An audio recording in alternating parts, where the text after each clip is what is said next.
E aí, pessoal, beleza? Aqui é o Giovanni de novo e a gente vai continuar aí com a nossa série de vídeos sobre balanços, né? Dessa vez falando sobre o balanço de energia. Eu vou fazer uma pequena introdução. Esse vai ser um vídeo bastante teórico, porque balanço de energia precisa de muita teoria para a gente começar a fazer as contas, a fazer os cálculos mesmo de balanço. Então, vou fazer uma pequena introdução, falar sobre o que são os estados termodinâmicos, as formas de energia, formas de transferência de energia.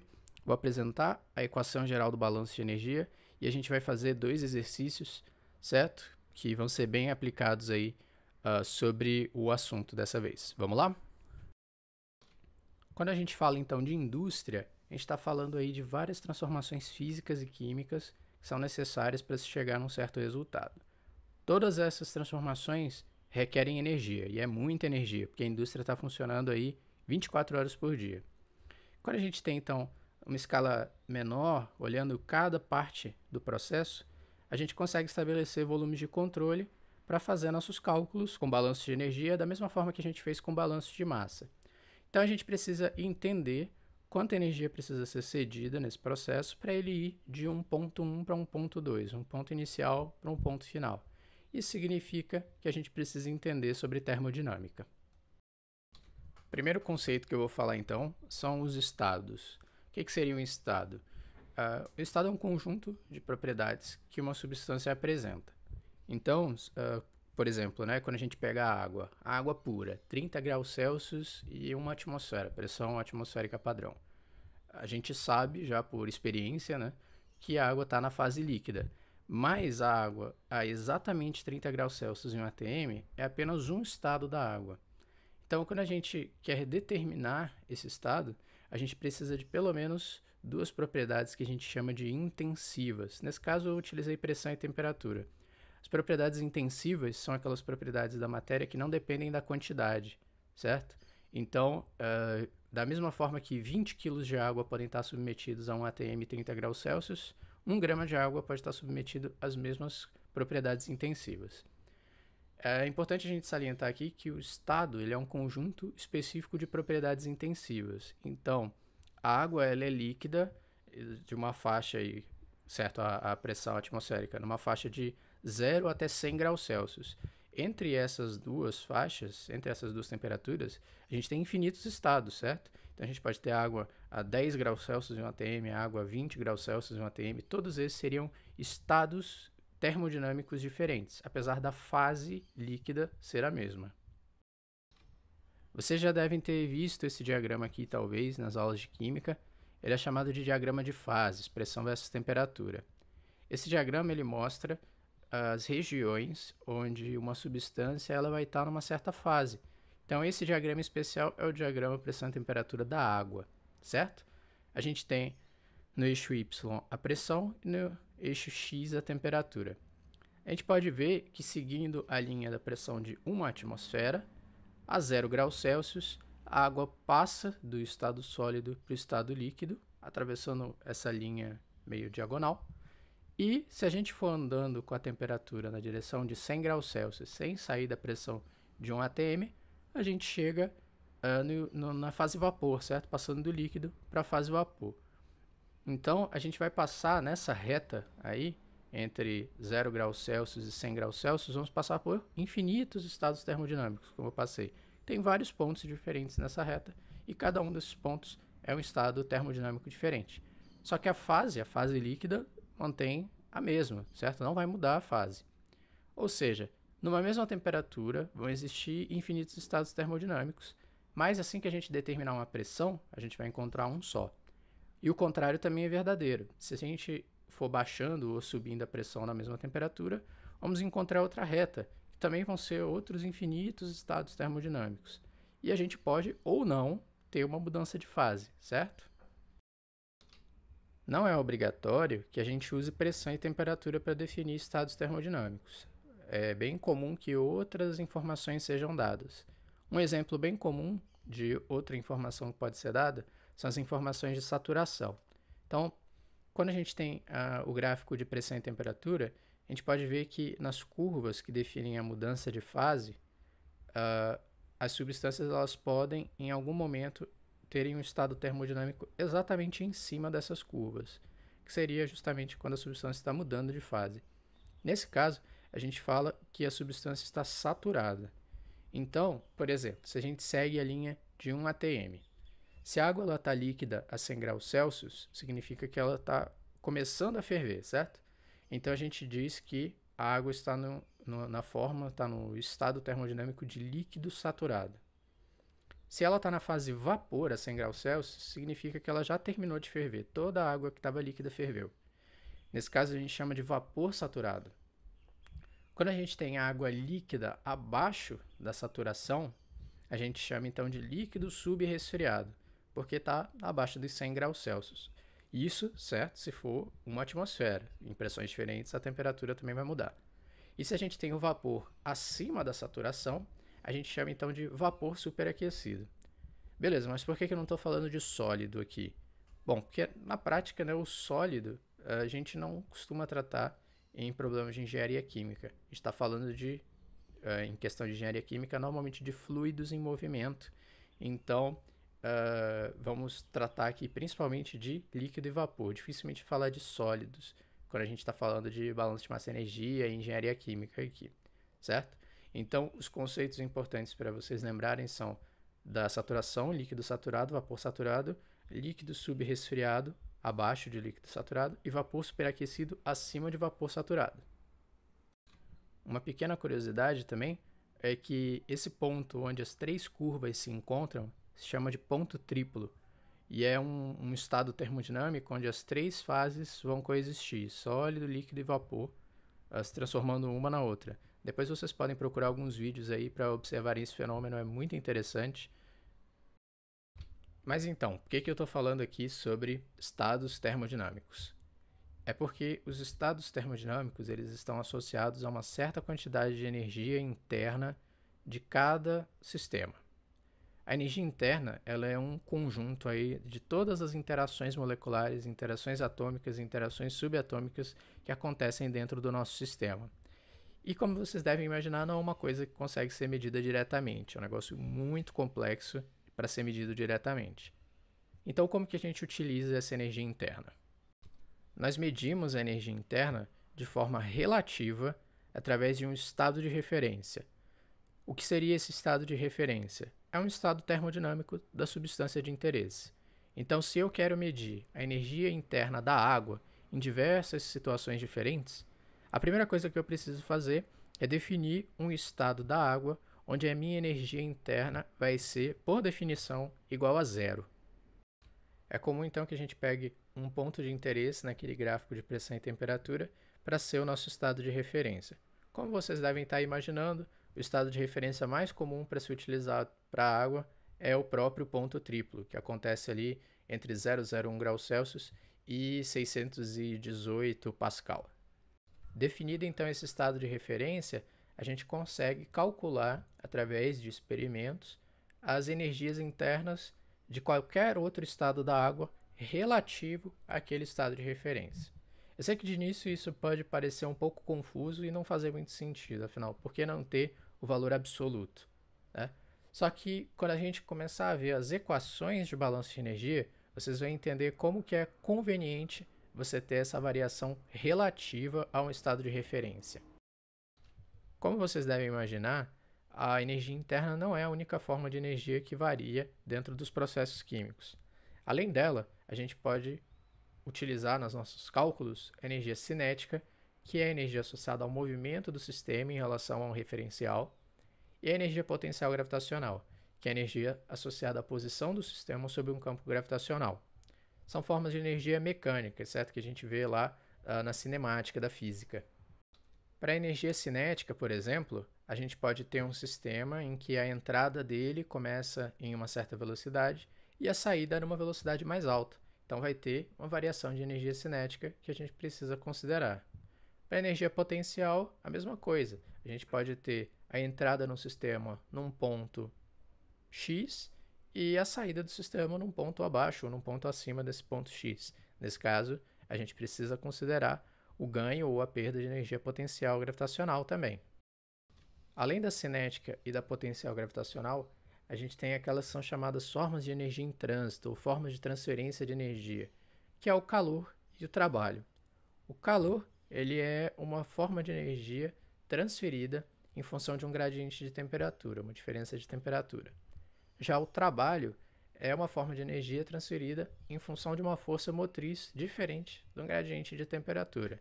Nesse caso, a gente pode ter torque, força, potencial elétrico, etc. São várias formas diferentes de trabalho que existem.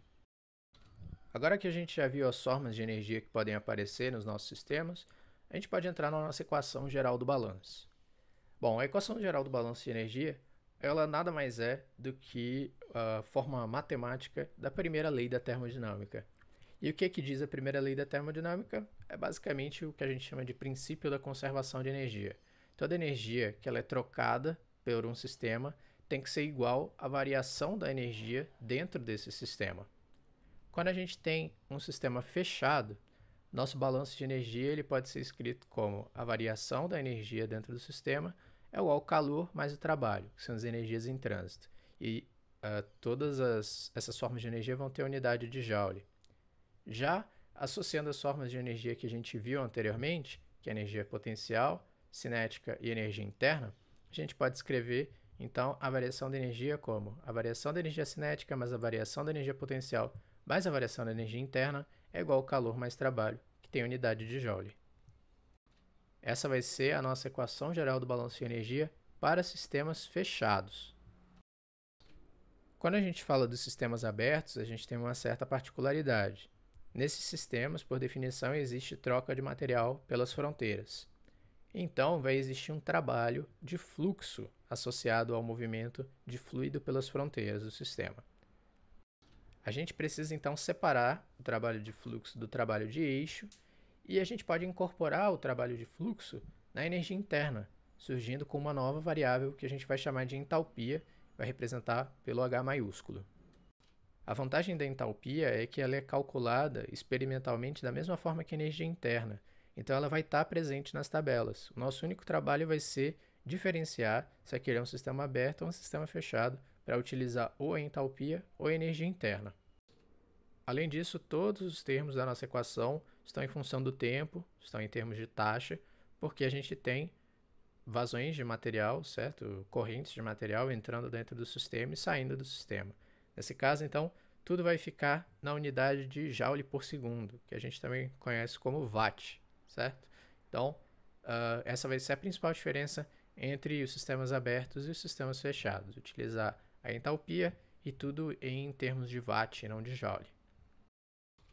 Vocês devem ter percebido que a gente está mais interessado em deltas de energia, variações de energia, do que na energia de um estado específico. E é por isso que é tão conveniente a gente definir o estado de referência para calcular a entalpia e energia interna. As variações de energia interna e de entalpia, elas independem do estado de referência, porque a gente pode assumir estado de referência em qualquer ponto e a variação, a diferença entre os dois estados, ela vai se manter a mesma. Como eu já tinha dito, o estado de referência das tabelas que eu estou utilizando aqui é água pura no seu ponto triplo. E as tabelas vão estar disponíveis em um PDF que eu vou botar aí na descrição. Vocês podem baixar, podem utilizar à vontade. Eu também vou explicar um pouquinho como utilizar essas tabelas, porque elas podem ser um pouco confusas para a gente olhar de início. Bom, essa aqui é uma parte da nossa tabela, beleza? Essa aqui é a primeira tabela que vai vir assim que você abrir o PDF. Essa tabela, ela se refere à região de saturação da água do vapor, ou seja, a parte de mudança de fase, e ela fala temperature based, ou seja, a primeira coluna dela vai ser a temperatura. A gente vai conseguir olhar em diversas temperaturas qual é a pressão de saturação, qual é o volume específico de saturação, energia interna, entalpia e entropia. Vocês podem ver então que essa tabela ela dá 4 propriedades, que são o volume específico, energia interna específica, entalpia específica e entropia específica. Por que eu estou falando específica? Porque vocês podem ver que cada uma dessas propriedades depende da quantidade de material, depende da quantidade de água. Ela está dividido por quilograma, como vocês podem ver ali em cima, no cabeçalho da tabela. Ou seja, se a gente tinha as propriedades intensivas que não dependem da quantidade de material, Essas propriedades são propriedades extensivas, porque elas dependem da quantidade de material.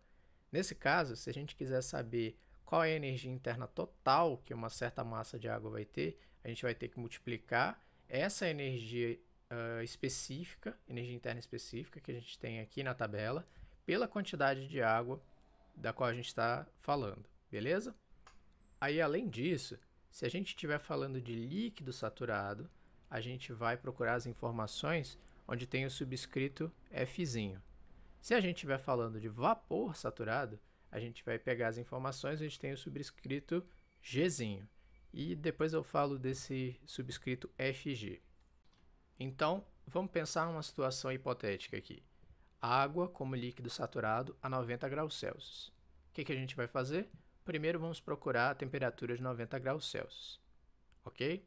Agora a gente vai procurar as informações que estão nessa linha do 90 graus Celsius. Então a gente pode ver que a pressão de saturação, nesse caso, é de 0,07 megapascal, que dá mais ou menos 0,7 atmosferas. Ou seja, a água vai estar mudando de fase, uma pressão menor, vai estar vaporizando numa pressão menor, certo? O volume do líquido saturado vai estar sob o subscrito Fzinho, então vai ser de 0,001 metros cúbicos por cada quilograma de água. A energia interna do líquido saturado vai ser de 376,97 kJ por quilograma e a entalpia específica do líquido saturado vai ser de 377,04 kJ por quilograma.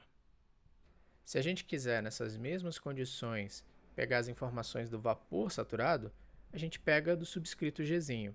No caso do volume, vai ser 2,35. No caso da energia interna, 2.493,9. E no caso da entalpia, 2.659,5. Já o subscrito Fgzinho, ele se refere ao calor de vaporização. O que é isso? É a energia que precisa ser cedida para o nosso material, para a nossa água, certo? Para passar do líquido saturado para o vapor saturado. Então, se você fizer a diferença entre as entalpias de vapor saturado e a de líquido saturado, vocês vão ver, vai dar exatamente o subscrito Fgzinho, certo? A gente vai utilizar o calor de vaporização em outras situações, mas por enquanto é só uma informação que vocês precisam saber. Depois que a gente passa essa seção da saturação baseada na temperatura, vem a seção das tabelas da saturação de novo, só que baseadas na pressão. Então, se em vez da temperatura, a primeira informação que o problema der for a pressão, a gente vai consultar nessas tabelas. Mas, novamente, só na situação de saturação. Se for líquido subresfriado ou vapor superaquecido, é outra tabela que eu vou falar mais à frente. Vocês podem ver que essa tabela ela é análoga à tabela da temperatura. Mas se o problema ele der as informações em função da pressão, fica mais fácil se a gente pegar e olhar a pressão direto nessa tabela do que procurar a pressão lá na tabela da temperatura, porque aqui os passos, né, para a pressão eles são mais subdivididos. Então, se a gente pegasse a pressão, por exemplo, de 0,1 megapascal, a gente pode ver que a temperatura de saturação é de 99,6 graus Celsius, que é mais ou menos aí a temperatura, né, o ponto normal de ebulição que a gente está acostumado da água. E aí, se a gente quiser as propriedades, basta olhar as informações que estão na linha da pressão de 0,1 megapascal e na coluna referente ao líquido saturado ou ao vapor saturado e também na coluna referente à propriedade que você quer, seja energia interna ou entalpia. Então, por exemplo, se for na pressão de 0,1 megapascal, a gente pode ver que a energia interna seria 417,4 no caso do líquido saturado, 2.505,5 no caso do vapor saturado. Já a entalpia seria 417,5 no caso do líquido saturado e 2.674,9 no caso do vapor saturado. E assim por diante, da mesma forma que a gente fez na tabela da temperatura. A última tabela que a gente vai ter são as tabelas de líquido subresfriado, ou seja, abaixo da saturação, e vapor superaquecido, ou seja, acima da saturação.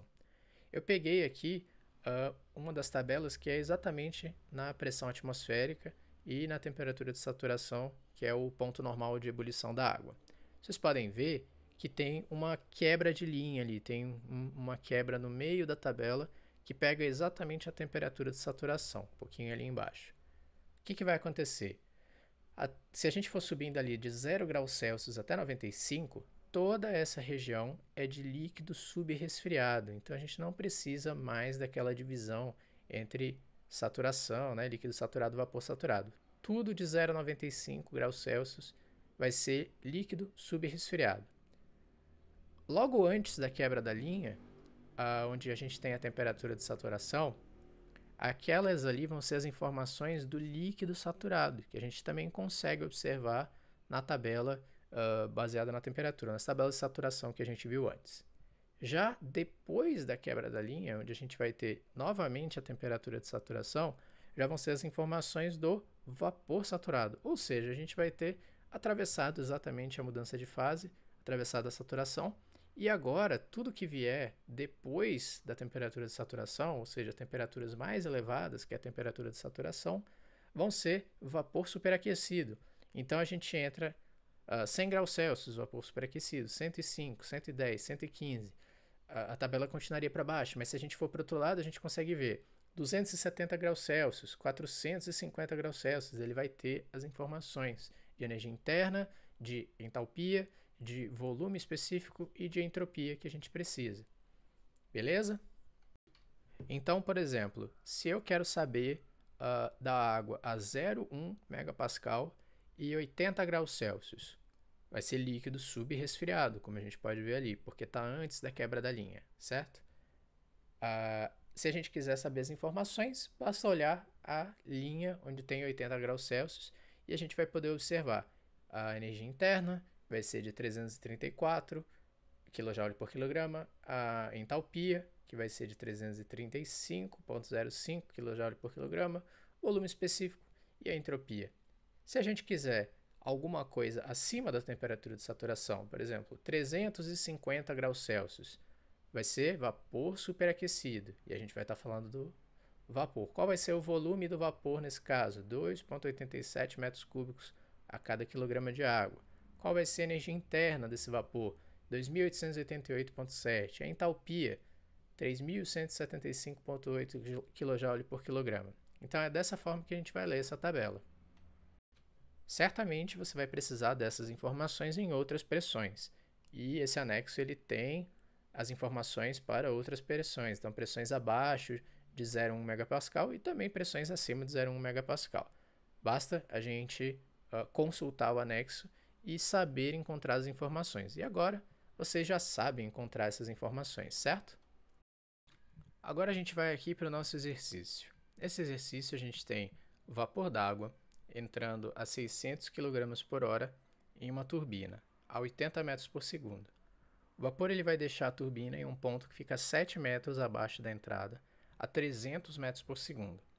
A turbina ela vai liberar 400 kW de potência e as perdas de calor associadas são de 6.000 quilocalorias por hora. E o problema pede para a gente calcular a variação da entalpia específica do processo.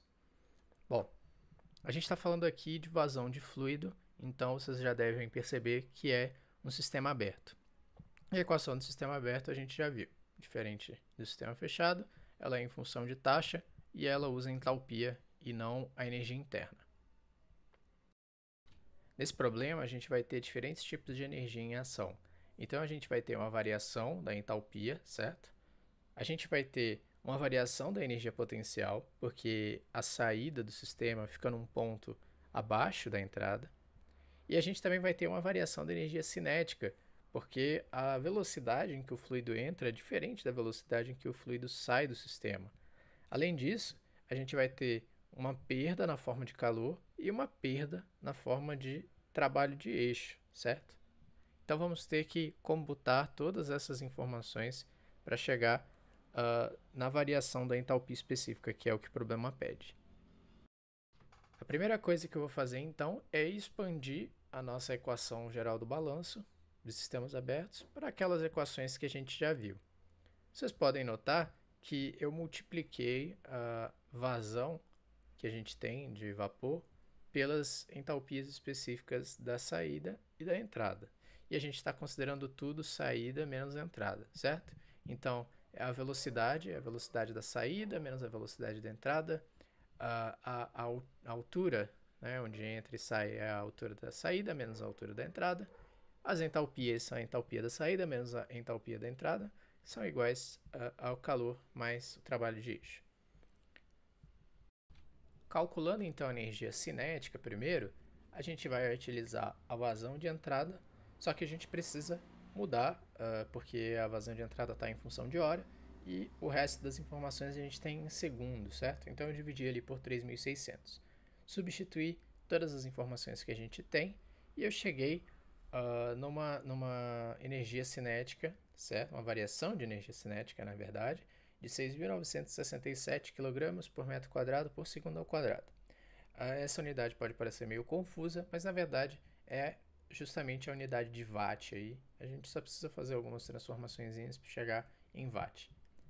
Já para a energia potencial gravitacional, faço a mesma coisa com a vazão, certo? Divide por 3.600. A letra G é a aceleração gravitacional, 9,8 metros por segundo ao quadrado. A gente sabe que a saída é 1,7 metros abaixo, então é menos 7, menos 0. E a gente vai terminar com uma energia potencial de menos 11,4 watt. Por fim, a gente precisa fazer uma transformação ali no calor, porque ele está em quilocaloria por hora. Eu transformo de hora para segundo e de quilocaloria para joule, utilizando a análise dimensional, chegando em 6.974 watt. E o trabalho, a gente já sabe que era de 400 kW, então 400 mil watt. Se a gente substituir tudo na nossa expressão, a gente vai ficar com 6.967 da energia cinética, menos 11,4 da energia potencial. Eu juntei o termo da variação da entalpia porque é exatamente a informação que o problema quer. E do lado das transferências de energia, a gente tem menos 6.974 watts do calor e menos 400 mil do trabalho. A gente precisa dividir pela vazão, porque ele quer em termos específicos, certo? Eu já tinha falado um pouco sobre isso antes. E como a vazão estava em hora, eu dividi de novo por 3.600, certo? Chegando no final em uma variação da entalpia específica do processo inteiro de menos 2.483 kJ por quilograma. Bom, gente, esse é o final do vídeo. Eu agradeço se vocês ficaram até aqui. Eu sei que esse vídeo foi um pouco mais longo, mais cansativo do que o normal, mas são conceitos que eu precisava introduzir em um vídeo só, porque eles se complementam muito. A gente vai continuar, vai ter mais alguns vídeos sobre balanço de energia, que é um tema bastante amplo, e tenho certeza que vocês vão poder aproveitar bastante, não só isso, mas como os próximos vídeos. Continuem aí com a gente e até a próxima. Tchau!